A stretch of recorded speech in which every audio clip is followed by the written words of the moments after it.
There was a great study that came from Noam Wasserman, who figured out that 65% of startups fail because of team issues, not because of market issues, not because of they're undercapitalized, but because of team.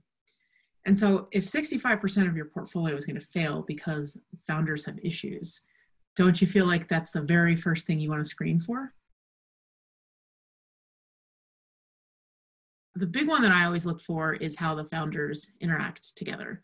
So I look at their communication patterns between each other and see, are they stepping on each other? Are they interrupting each other? Are they treating each other with respect? Are they treating each other with disdain? Does one founder look to the other founder for permission before speaking?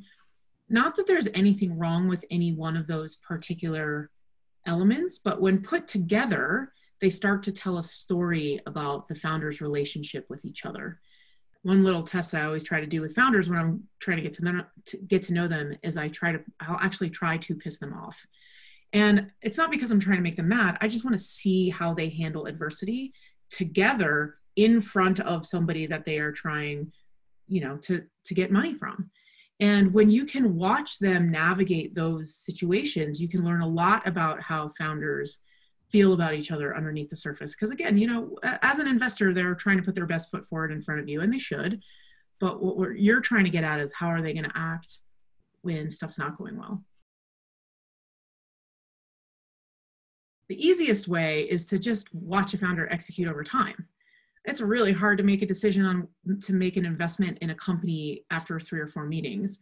But even in that context, you can say, where were you in the last meeting and where are you today? So have they added any new users? Have they added any new revenue? What new features of the product have they released? Have they made any new hires? What new partnerships have been created since the last time? And you can watch them execute from meeting to meeting. And of course, the more time that you have to get to know a founder, the more you can watch them execute. The third thing is complementary skill sets. How much do they complement each other versus how much do they overlap? Or at very minimum, if they're overlapping, how much are they aware of it and how are they building scaffolding around it? It's one of those sayings, we look for passion, and everybody says it, but they don't really know what that means. And as an investor, let's be honest, like how many times have you talked to a company that's come and said, yeah, I kind of stumbled across this idea. I thought I'd give it a shot, right? Everyone's going to tell you that they're passionate about the product.